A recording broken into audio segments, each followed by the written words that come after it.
Hi everyone, so welcome back to my YouTube channel. आज हम apoptosis पढ़ेंगे जो कि जनरल पैथोलॉजी का एक बहुत इंपॉर्टेंट टॉपिक है एंड इसमें से बहुत सारे एमसीक्यूज फ्रेम हो सकते हैं। मैं जिसको इस टॉपिक को जितना इजी वे में बता सकती थी मैं आपको बताऊंगी एंड प्लीज़ इसको आराम से अंडरस्टैंड कीजिएगा तो आपको लंबे टाइम तक ये याद रहेगा एंड कोई गलती नहीं करोगे। ईजी टॉपिक है पर थोड़ा सा समझने की ज़रूरत है। तो डेफिनेशन सबसे पहले करते हैं। एपोप्टोसिस होता क्या है कि जो हमारी बॉडी में जितने भी अनवांटेड होस्ट सेल है, मतलब कोई भी सेल जो हमें नहीं चाहिए, जिसकी ज़रूरत नहीं है, उसका एक प्रोग्राम तरीके से उसकी डेथ कराएंगे और उसका रिमूवल। तो programme cell death to eliminate the unwanted host cell, ये हमारी एपोप्टोसिस होता है। अभी नॉर्मल कंडीशंस में भी हो सकता है, जैसे एम्ब्रियोजेनेसिस है ना, कोई हमें जो सेल नहीं चाहिए उसको एलिमिनेट कराना। मेंस्ट्रुअल साइकिल में जो एंडोमेट्रियल सेल्स आते हैं, फिर रिग्रेस होते हैं, फिर प्रोलिफरेट होते हैं, वो इंटेस्टाइनल की एपिथेलियम जो हर 2-3 दिन बदलती रहती है, न्यू सेल्स आते हैं और जो पुराने सेल्स हैं वो मर जाते हैं, इनको रिमूव किया जाता है। एंड जो सेल्फ रिएक्टिव लिम्फोसाइट्स होते हैं, मतलब वो लिम्फोसाइट जो हमारी बॉडी को हार्म कर सकते हैं, तो उनको एलिमिनेट करना। तो ये सारे फिजियोलॉजिकल प्रोसेसेस हैं जहाँ पे एपोप्टोसिस होता है। कुछ पैथोलॉजिकल कंडीशंस आती है पर वो हमारे किस में होते हैं, अंडर स्ट्रेस। फॉर एग्जांपल कोई रेडिएशन, कोई साइटोटॉक्सिक ड्रग्स, कोई वायरल डिसीज़ जैसे वायरल हेपेटाइटिस, कोई ट्यूमर, या आके हमारी सेल्स को क्या करेंगे, डैमेज। जब हमारे सेल्स डैमेज हो जाएंगे तो उनका डीएनए भी डैमेज होगा एंड एक स्टेज ऐसी आती है कि वो इरिपेयरेबल हो जाता है कि हम उसको रिपेयर कर ही नहीं सकते। तो अब हम उसका सेल डेथ कराएंगे एंड उस सेल को बॉडी से रिमूव करेंगे। तो ये पैथोलॉजिकल कंडीशन हो गई। अब हम आते हैं मॉर्फोलॉजिकल चेंजेस इन एपोप्टोसिस। हमें दिखाई क्या देता है, एपोप्टोसिस में होता क्या है। तो ये 5 चीज़ है जो आपको याद करनी है एंड इसका एक डायग्राम भी मैं आपको दिखाऊंगी, वो आप बना सकते हो। तो नंबर 1, सेल श्रिंकेज। जो नॉर्मल साइज़ होता है सेल का वो क्या हो जाएगा, अब छोटा हो जाएगा। जो न्यूक्लियस का क्रोमैटिन है वो और कंडेंस हो जाएगा। एंड जो ये वाला पॉइंट है, न्यूक्लियर क्रोमैटिन कंडेंसेशन, जिसको हम पिक्नोसिस भी बोलते हैं, ये हॉलमार्क है। ये एमसीक्यूज में आया हुआ है, what is the hallmark of apoptosis. तो उसका आंसर क्या होगा, न्यूक्लियर क्रोमैटिन कंडेंसेशन। फिर आते हैं हमारे एपोप्टोटिक बॉडीज़ भी बनती है एंड डीएनए फ्रेगमेंटेशन भी होता है। एंड जो फेगोसाइटोसिस होता है, मतलब अब सब कुछ टूट चुका है, उसका रिमूवल करना है, उसको हम फेगोसाइटोसिस बोलते हैं। तो ये हमारा विदाउट इन्फ्लेमेशन होता है। ये एक डिफ्रेंशिएटिंग पॉइंट है नेक्रोसिस से, जिसमें इन्फ्लेमेशन होता है। जैसा कि आप इस वाली इमेज में देख सकते हो कि एक हेल्दी सेल है एंड नेक्रोसिस में क्या हो रहा है, एपोप्टोसिस में क्या हो रहा है। तो एपोप्टोसिस में सेल का साइज़ छोटा हो रहा है, वहाँ पे एपोप्टोटिक बॉडीज़ बन रही है ना, एंड यहाँ पे न्यूक्लियर का क्रोमैटिन का कंडेंसेशन होगा। अनदर फोटो जिसमें नंबर 1 हमें दिखा रहा है कि अनवांटेड सेल्स का हमें प्रोग्राम सेल डेथ कराना है। एंड नंबर 2, सेल का साइज़ छोटा होगा, सेल श्रिंक। नंबर 3, उस न्यूक्लियस का फ्रेगमेंटेशन हो जाएगा, फिर एपोप्टोटिक बॉडीज़ बनेंगी। एंड नंबर 5, वो एपोप्टोटिक बॉडीज़ का फेगोसाइटोसिस हो जाएगा without inflammation, no inflammation. Next हम आते हैं मैकेनिज्म ऑफ एपोप्टोसिस पे। तो उससे पहले हमें पता होना चाहिए कि कैस्पेजेस क्या होता है। कैस्पेजेस आर इंजाइम्स, पीछे एज लगा है ना, सी से आप याद कर सकते हो कि इसमें सिस्टीन होता है, और एस से याद कर सकते हो कि it will break after any aspartic acid. तो जहाँ जहाँ डीएनए में एस्पार्टिक एसिड आएगा, ब्रेक, फिर एस्पार्टिक एसिड आया, फिर ब्रेक। अब कैस्पेजेस जो होते हैं वो 2 टाइप के होते हैं, इनिशिएटर और एग्जीक्यूटर। इनिशिएटर में 8, 9, 10 ऐसे याद कर लो, ठीक है। एंड एग्जीक्यूटर में 3, 6 एंड 7, जिसमें से मोस्ट इंपॉर्टेंट कौन होगा, आपका 3। अब हम वापस कैस्पेजेस की बात कर लिए तो एपोप्टोसिस पे आ जाते हैं। एपोप्टोसिस में क्या होता है, इनिशिएशन एंड एग्जीक्यूशन। तो ये 2 फेजेस होते हैं जो कि एपोप्टोसिस में हो रहे हैं। And initiation can be of 2 types, intrinsic and extrinsic. कैसे याद करेंगे, इंट्रिंसिक में हम आई एन से याद करो 9, और एक्सट्रिंसिक में ई से याद करो 8, और एक्स से कैसा दिख रहा है, वो 10 की तरह दिख रहा है ना, तो 10। तो इंट्रिंसिक में 9 और एक्सट्रिंसिक में 8 और 9, ये क्या है, हमारे इनिशिएटर कैस्पेजेस होंगे इसमें। तो एपोप्टोसिस एक बार इनिशिएट हो गया तो उसका फिर एग्जीक्यूशन कराना है। एग्जीक्यूशन में तो सीधा होके सेल डेथ हो जाएगी। अब हमारे एपोप्टोसिस में 2 पाथवे होते हैं, एक होता है इंट्रिंसिक माइटोकॉन्ड्रियल पाथवे और एक होता है एक्सट्रिंसिक जिसका दूसरा नाम है डेथ रिसेप्टर पाथवे। एंड दोनों का एग्जीक्यूशन फेज सेम होता है, तो हमें सिर्फ इन दोनों का इनिशिएशन वाला फेज देखना है। तो पहले डिस्कस करते हैं माइटोकॉन्ड्रियल पाथवे। माइटोकॉन्ड्रिया मतलब सेल के अंदर। तो बाहर से जैसे कोई भी स्ट्रेस आया, फॉर एग्जांपल यूवी रेज, इन्होंने स्ट्रेस के सेंसर्स को स्टिमुलेट किया। वो कौन है? BIM, BID, BAD, PUMA and NOXA. MCQs में आता है, यू हैव टू रट्टा इट, ठीक है। BIM, BID, BAD, PUMA, NOXA, इसको रट्टा मारो। अब ये क्या करेंगे, ये तो स्ट्रेस सेंसर जो है वो चाहेंगे कि जो भी सेल स्ट्रेस में है वो उसकी डेथ हो जाए। तो ये प्रो एपोप्टोटिक जो एपोप्टोसिस कराएंगे उनको क्या करेंगे? स्टिमुलेट। वो प्रो एपोप्टोटिक फैक्टर्स कौन है? P53, बैक्स और BCL एक्सेस। ये भी MCQs में आता है, इन्हें भी आपको याद करना है, ठीक है। अगर हम ये कर ही रहे तो हम एंटी एपोप्टोटिक भी पढ़ लेते हैं। एंटी एपोप्टोटिक में कौन आता है?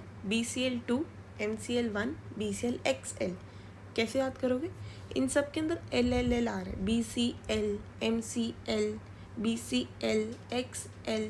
याद रखना प्रो एपोप्टोटिक में BCLXS है और यहाँ पे कौन है? BCLXL। एंड इसमें से क्वेश्चन आता है कि कीमोथेरेपी के रेजिस्टेंट कौन है, तो उसका आंसर है NCL1। कैसा, क्या इसका लॉजिक है? मतलब किसी पेशेंट को हमने कीमोथेरेपी कराई बट वो कीमोथेरेपी उसको काम नहीं की, वो रेजिस्टेंट है। क्यों? क्योंकि जो उसका एंटी एपोप्टोटिक मॉलिक्यूल था उसका म्यूटेशन हो गया, है ना। तो ये कीमो रेजिस्टेंस कौन शो करता है? एक एंटी एपोप्टोटिक मॉलिक्यूल का म्यूटेशन। अगर उसका NCL1 का म्यूटेशन हो जाएगा तो हमारा कीमोथेरेपी फेल हो जाएगी, तो वो कीमो रेजिस्टेंट हो जाएगा।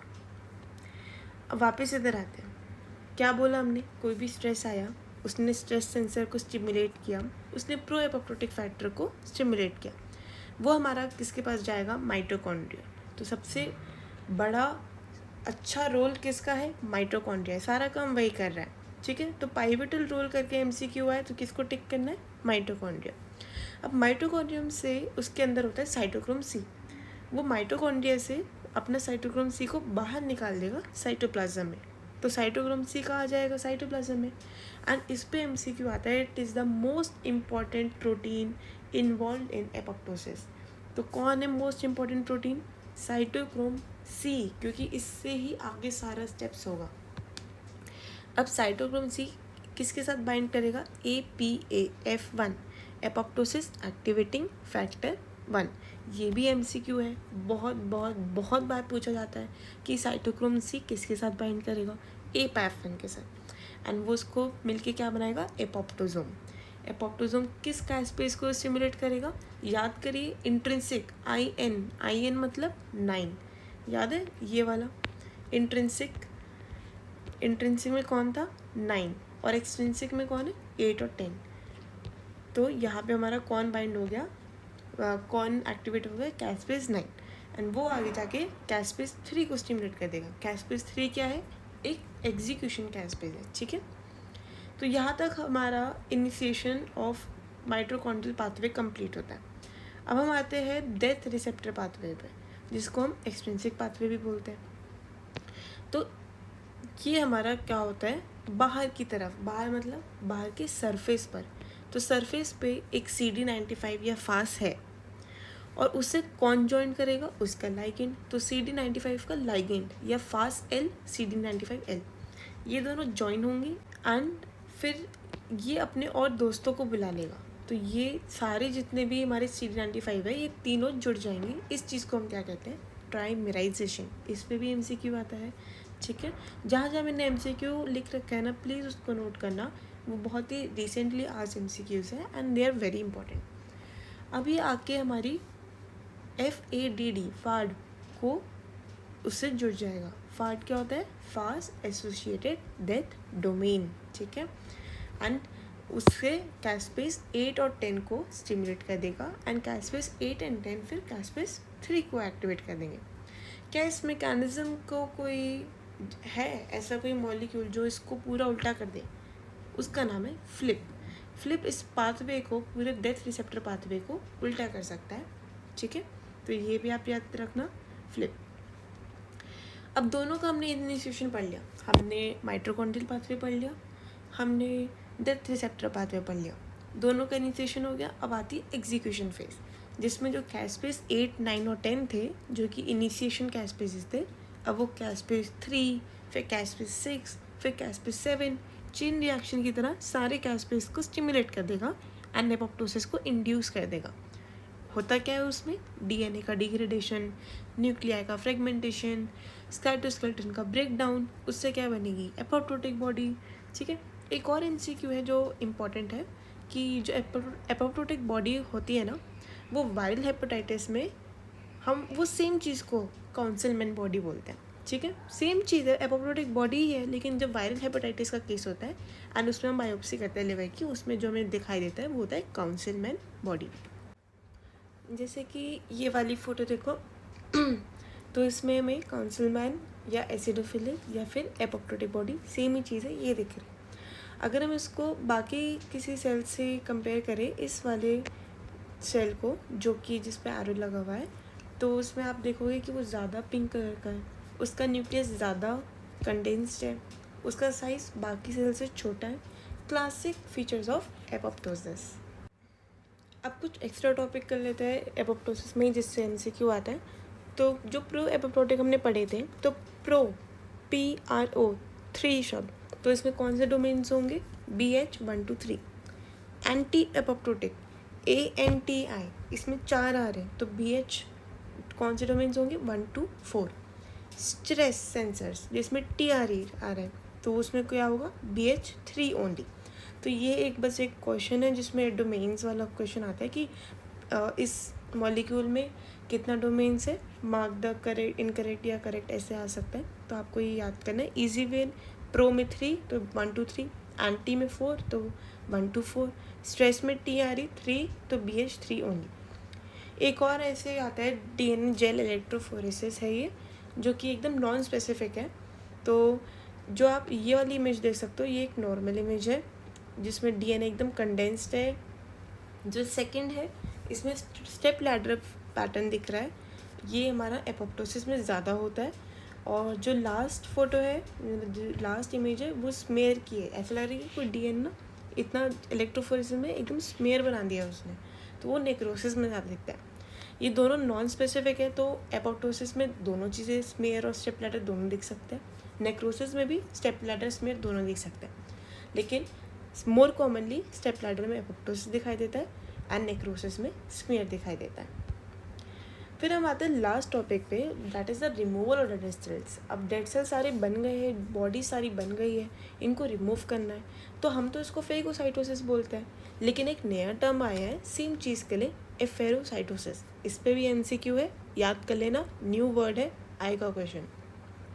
इसमें होता क्या है, कैसे पता चलेगा कि ये एपोप्टोटिक सेल है, इसको ही रिमूव करना है ना। मैक्रोफेज को क्या पता, वो तो सेल्स खाते रहता है।